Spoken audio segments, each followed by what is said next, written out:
Ni ziara ya mwenyekiti wa CCM mkoa wa Tanga iliyomfikisha katika hospitali ya wilaya ya Kilindi kupata ukweli wa sintofahamu ya uwizi wa mifuko 145 ya saruji na mingine iliyohifadhiwa kuharibika kwa kuganda. Mifuko 145 kuibwa.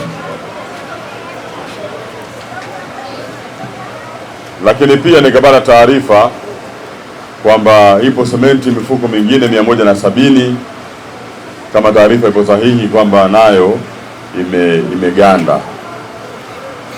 Kuganda maana yake imeharibika. Na sementi iganda maana yake huwezi kuitumia tena.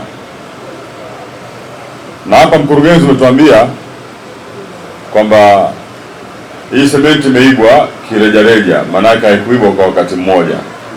Waliiba taratibu yani. Hapa hapana mlinzi. Mlinzi yuko na ndio tunamkamata. Na yeye mkamata. Ndio mheshimiwa.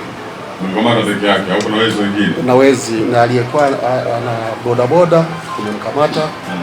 Na fundi tumemkamata na mlinzi. Fundi ambaye anajenga hapa. Kilichofanya mkagundua kuna sementi inaanza kuharibika ni baada ya kupata taarifa ya kwamba kuna sementi imeibwa. Mkaamua muende mkajiridhishe ni sementi mifuko mingapi, ndipo mlipogundua pia kuna sementi imeanza kuharibika, si ndio? Kwa hiyo tafsiri yake ni kwamba lau pasingekuwa na taarifa za sementi kuibwa, maana yake msingekuwa na store kuangalia, na kama msingekuwa na store kuangalia, maana yake msingejua sasa kama kuna sementi hapa imeanza kuharibika, si ndio hivyo? 30 tu au haizidi 30, unamaanisha nini? Kwamba ni kitu kidogo sana. 30 iko nachosema kwa ifiki 170, hata mfuko mmoja ni mali ya serikali. Twende tukaone kwa stop. Ndipo MCC Rajabu Abdalla akatoa ya moyoni. Hii sementi kama nusu imeganda, nusu ndio sehemu ambayo ni nzima. Maana mpaka inaganda maana yake imeharibika. Tuchukulie kwamba nusu ni nzima, nusu imeharibika. Katika 152 kama iko hivyo nusu kwa nusu ni mingapi? 75. Unatuambiaje chini ya 30? Maana mimi niliuliza kwa sababu ukiacha haya majibu ya mtaalamu wako, sisi tumeuliza mifuko mingapi imeharibika, mnatudanganya. Mimi ndugu mkurugenzi nilivyo, sipendi kwenda kumuonea mtu ndugu yangu. Umeelewa? Nimuonee mtu ili iweje.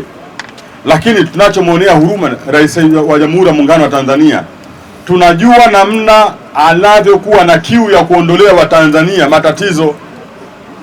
Mimi naiona kiu yake, na ndio maana anahangaika kutafuta fedha ili wananchi hawa hospitali ikikamilika wasitembee tena umbali mrefu. Ukumbuke wakati hatuna hospitali hii ya wilaya ya Kilindi, wananchi ili wapate huduma ya afya kwa ngazi ya wilaya walikuwa wanaenda wapi? Handeni. Walikuwa wanaenda? Handeni. Au wanaenda wapi? Bombo. Wanaenda Bombo, wanaenda Handeni au wanaenda Morogoro. Si ndivyo?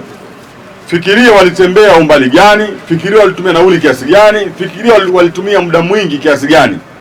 Leo anapoona hivi fedha nyingi aliyoileta haikutumika ilivyopaswa kwa sababu tu ya uzembe ya wale walioaminiwa na yeye aliyowapa dhamana. Sisi kazi yetu ni kuwasimamia mtekeleze ilani ya uchaguzi ya Chama cha Mapinduzi. Tusipofanya hivi, huduma hapa zisipokamilika kwenye hospitali hii ya wilaya, majengo yasipokamilika, maana yake huduma itakuwa haijakamilika. Huduma isipokamilika, mwananchi wa Kilindi anapohitaji huduma hiyo lazima asafiri tena, atoke hapa Kilindi aende Morogoro, atoke Kilindi aende Handeni, atoke Kilindi aende Tanga. Wananchi hawa wataendelea kulalamika. Sisi Chama cha Mapinduzi kwenye mkoa wa Tanga hatupo tayari hata kidogo kuona wananchi wanalalamika kulalamikia serikali yao. Hatupo tayari hata kidogo kuona wananchi wanalalamika kulalamikia Chama cha Mapinduzi.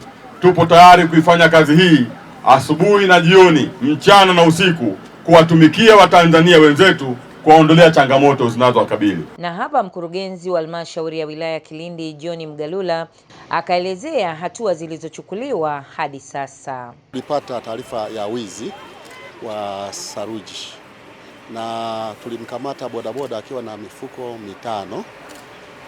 Bahati nzuri vyombo vya usalama pamoja na sisi wenyewe tukamkamata tukawapeleka polisi. Kwa hiyo mpaka sasa tunavyoongea polisi kuna mlinzi wetu ambaye alikuwa analinda hapa, kuna fundi ambaye alikuwa anaendelea kujenga, pia na yule bodaboda. Lakini na vile vile bado kwa sababu ni swala la kiuchunguzi linaendelea. Lakini wakati tuna hesabu mifuko, kujiridhisha mifuko mingapi imeibiwa, ndipo tulipogundua kwamba kuna mifuko aina tatu. Kuna mifuko ambayo ilikuwa iko salama, ambazo mmesikia idadi yake, lakini kuna mifuko ambayo ilikuwa imeanza kuharibika, lakini inaweza kutumika kulingana na ilivyoshauriwa na wataalamu wangu kwamba hiyo mifuko inaweza kutumika, na kwamba hata sasa hivi tulikuwa tunaitumia. Na ile idadi nilikuwa nasema 193 ni kwamba ile iliyopungua tayari kuna kichomea taka tunaendelea kujenga, sio kwamba mradi umesimama. Kwa hiyo sasa hivi tutajiridhisha kuona kuna makundi matatu. Ile iliyoharibika sana, kwa sababu huku kwetu kama mnavyojua hapa mvua ni nyingi na safari kutoka Handeni Tanga ni mbali, kwa hiyo tulikuja tukaleta mingi. Sasa ule unyevu wa mvua inayoendelea sasa hivi ndo ukatuharibia baadhi ya mifuko, lakini kuna ambayo imeanza kuharibika lakini ina uwezo wa kufanya kazi. Kwa hiyo nao wananchi wa wilaya ya Kilindi wakaelezea masikitiko yao juu ya uchelewaji wa huduma. Kwa kweli tunashikitika sana, kwa sababu hospitali zote za wenzetu zilizoanza ujenzi huu wa Mheshimiwa Samia Hassan Suluhu zimemalizika. Lakini hii hospitali ya kwetu sawasawa na kichwa cha mkichaa, kila anayekuja ananyoa. Kwa sababu ni sababu gani iliyosababisha mpaka hospitali tangu ujenzi uanze mpaka muda huu haijamalizika? Na za wenzetu zote Tanzania nzima zilizoanza kujengwa zinatumika. Hiyo kutana nao leo mpaka simenti imetolewa kwa ajili ya ujenzi. Walikuwa wapi hao wakandarasi, au walikuwa wapi hao mafundi wa ujenzi mpaka ipelekee simenti kuharibika? Ni kitu gani kilichosababisha? La, hii hospitali haina wasimamizi wa kuifuatilia, au la, huu uzembe tunautafuta ni wa nani aliyesababisha mpaka inakuwa hivi, mpaka serikali inapata hasara? Seme kama ni dampo la takataka, kila anayekuja anapiga anavyotaka, yaani anaingia anapiga, akichoka na mwachia mwingine. Kwa hiyo hapa ndio maana sisi hospitali hii haitoendelea na haitokuja kuendelea kwa usimamizi mbovu. Usimamizi wetu wa hospitali yetu hapa tulichekelea kwamba sisi tutapona. Wenzetu waliotangulia wamekula viporo tukipeleka hospitali mbalimbali. Leo tunachekelea kwamba mama kaona kilio chetu, tuko karibu na nyumbani, hata ukipika chai mgonjwa anakunywa ya moto. Lakini hali itakuwa ni ile ile. Kutoka Halmashauri ya wilaya ya Kilindi, mimi ni Pamela Chaula, Tulilumwe TV.